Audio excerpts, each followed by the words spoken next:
Hello students, this is Tagore Bal Niketan Public School. Today we will study class 10 physics subject chapter light, reflection and diffraction.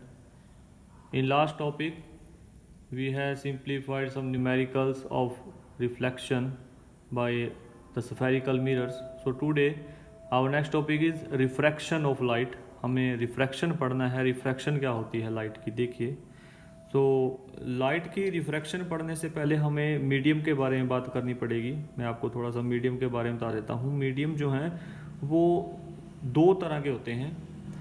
Medium एक rarer होता है, एक होता है denser medium. सो rarer medium की अगर बात करें तो रेयरर मीडियम में एयर आ जाती है या फिर वैक्यूम आ जाता है. रेयरर मीडियम में एयर या फिर वैक्यूम की बात करेंगे. वेयर एज डेंसर मीडियम की अगर मैं बात करूं तो वहाँ पे हम ग्लास, वाटर और भी बहुत चीज़ें, माइका हो गया, डायमंड हो गया, इन सभी की बात करेंगे. ठीक है. सो अब हमें पता कैसे चलेगा कि ये रेयरर मीडियम है या डेंसर मीडियम है? बिकॉज रे ऑफ लाइट जब आती है या कहीं जाती है किसी मीडियम से दूसरे मीडियम में, तो वो डिपेंड करती है उस मीडियम की रिफ्रैक्टिव इंडेक्स पे. रिफ्रैक्टिव इंडेक्स जिसको हम म्यू बोलते हैं, ये म्यू लिखा हुआ है, MYU ऐसे बोलते हैं इसको, म्यू 1 म्यू 2. दो रिफ्रैक्टिव इंडेक्स हैं, दो मीडियम है यहाँ पे. बिकॉज ये जैसे इंटरफेस है, ये पार्टीशन को हम इंटरफेस बोलते हैं. यहाँ पे मान लेते हैं एयर है और यहाँ पे लेट कर लेते हैं वाटर है नीचे. ठीक है, ये एयर और वाटर का इंटरफेस हो गया यहाँ पे, मीन्स कॉन्टैक्ट पॉइंट हो गया. तो जब एक इंसिडेंट रे आएगी from rare medium to denser medium, ऐसे आ रही है कि रेयर से आके ये डेंसर में जाएगी. सो ये रे जब आती है, देखिए यहाँ सरफेस पे टकराती है, तो हम इस सरफेस का नॉर्मल एज्यूम करते हैं. एक्चुअल में नहीं होता, एज्यूम किया जाता है. तो जब हम एज्यूम करते हैं इस नॉर्मल को और लेट करते हैं कि ये रे, इंसिडेंट रे यहाँ पे टकराती है, तो ये यहाँ पे एंगल क्रिएट करती है, एंगल आई, इंसिडेंट एंगल. जब ये रेयर मीडियम से डेंसर मीडियम में जाएगी तो ये रे जो है ये बेंड हो जाएगी towards normal, bend towards normal, इस तरफ बेंड हो जाएगी. आपको दिख रहा होगा इसने सीधे निकलना था यहाँ से, बट ये इस तरफ मुड़ गई है. वेयर एज अगर रेयर डेंसर से रेयर मीडियम में एंटर करे इंसिडेंट रे, तब भी एंगल ऑफ इंसिडेंस और एंगल ऑफ रिफ्रैक्शन बनेंगे. यहाँ भी एंगल ऑफ रिफ्रैक्शन था, यहाँ भी एंगल ऑफ रिफ्रैक्शन बनेगा. बट केस क्या होगा कि ये रे आएगी इंसिडेंट एंगल पे but away from the normal हो जाएगी. जब ये अंदर घुसेगी डेंसर से रेयर मीडियम में तो ये अवे फ्रॉम द नॉर्मल हो जाती है. सो हम रिफ्रैक्शन ऑफ लाइट की अगर डेफिनेशन दें, सो इसकी डेफिनेशन होगी the phenomena of change in path of light. The phenomena, ये एक ऐसी घटना होती है जिसमें लाइट का जो पाथ होता है, रास्ता होता है, वो चेंज हो जाता है जब वो एक मीडियम से दूसरे मीडियम में जाती है. जैसे आप देख भी रहे होंगे कि इस तरफ से लाइट आ रही थी, इसने सीधे निकलना था, बट ये इस तरफ बेंड हो जाती है. सो और यहाँ पे इसने यहाँ से निकलना था इस तरफ से, तो ये अवे हो जाती है नॉर्मल से. सो ये क्यों होता है? क्योंकि ये डेंसर से रेयर में जा रही है और ये रेयर से डेंसर में जा रही है. ऐसे इसलिए होता है क्योंकि ये होता है विरल माध्यम. विरल मीन्स जिसमें से आसानी से निकला जाए, ये होता है सघन माध्यम. मैं इसका आपको एक एग्जांपल देता हूँ. देखिए, आप या हम लोग सभी जो लोग जो हैं, हम धरती पे बिल्कुल अच्छे से चल सकते हैं, बट अगर हमें भागना पड़ जाए तो हम अच्छे से भाग भी सकते हैं. लेकिन वही दौड़ हमें पानी में अगर लगानी पड़ जाए तो हमारी स्पीड जो है वो कम हो जाएगी. समझ रहे पॉइंट? सो ऐसे ही कुछ लाइट का भी है. जैसे हमें मतलब कि अगर काफ़ी पानी हो, ठीक है, हमारे घुटनों तक पानी आ जाए और हमें कहे कि भागिए, हमें भागना पड़ जाए, तो हमारी स्पीड वो नहीं रहेगी जितनी हम सरफेस पे भाग सकते हैं, अर्थ पे भाग सकते हैं. सो लाइट का भी कुछ ऐसे ही है फंडा. क्या होता है कि लाइट जो है एयर में और वैक्यूम में तो चलती है, बड़ी अच्छी स्पीड से चलती है. जो स्पीड होती है वो होती है 3 × 10⁸ मीटर पर सेकेंड, 3 × 10⁸ मीटर पर सेकेंड. बट जैसे ही वो रेयर से डेंसर मीडियम में आती है उसकी स्पीड कम हो जाती है. स्पीड कम होने की वजह से वो बैंड हो जाती है नॉर्मल की तरफ. जैसे आप एक बॉल को फेंकिए बड़ी स्पीड से, वो जाएगी एयर में, जैसे ही वो पानी में जाएगी वो उसकी स्पीड कम हो जाएगी और वो डूबने लगेगी, मतलब कि बिल्कुल गिरने लगेगी नीचे की तरफ. तो मीन्स उसने ऐसे निकलना था, स्पीड होती तो सीधा निकल जाती, बट थोड़ी धीमी हो गई, स्लो हो गई रे, तो वो इस तरफ घूम जाती है. जबकि यहाँ पे ये डेंसर से आ रही है, मतलब कि स्पीड, इसकी स्पीड कम है. जब ये रेयर में जाएगी तो रेयर मीडियम इसको, मतलब ये खुल जाएगी रे, और इसको एक खुला मीडियम मिल जाएगा. मीन्स इसको एक विरल माध्यम मिल जाएगा तो ये इसकी स्पीड बढ़ जाएगी, वही स्पीड हो जाएगी 3 × 10⁸ मीटर पर सेकेंड। तो ये रिफ्रैक्शन का फिनोमिना होता है जिसमें रे ऑफ लाइट बेंड हो जाती है टुवार्ड्स द नॉर्मल जब वो रेयरर से डेंसर मीडियम में आती है, and ray gets away from normal when it goes from denser to rarer medium.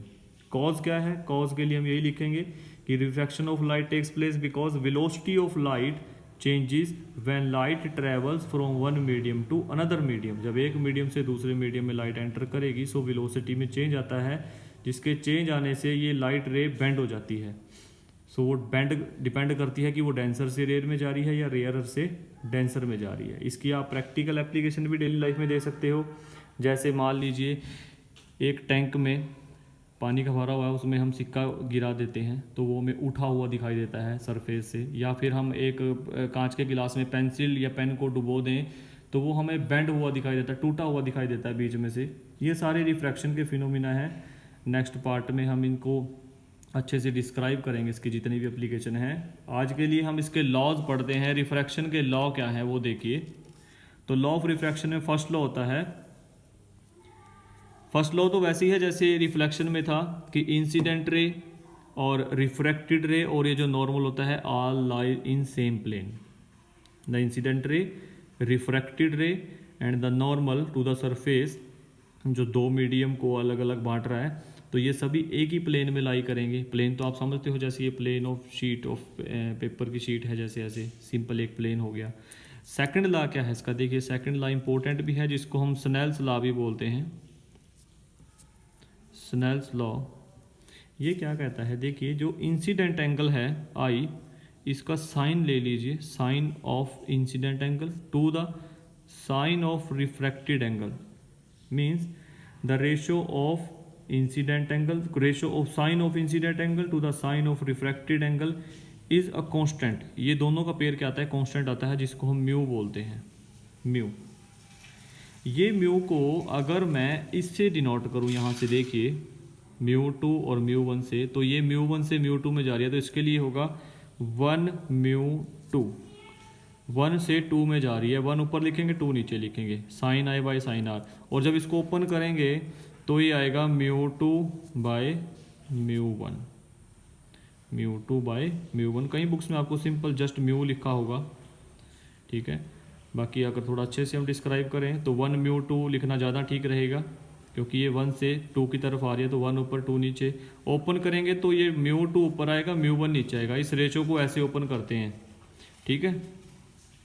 इसके बाद अगर ये रे हम रेयरर मीडियम से, जैसे यहाँ से रेयरर मीडियम से डेंसर में लेके जाएं तो ये उल्टा हो जाएगा, 2 से 1 में जा रही है।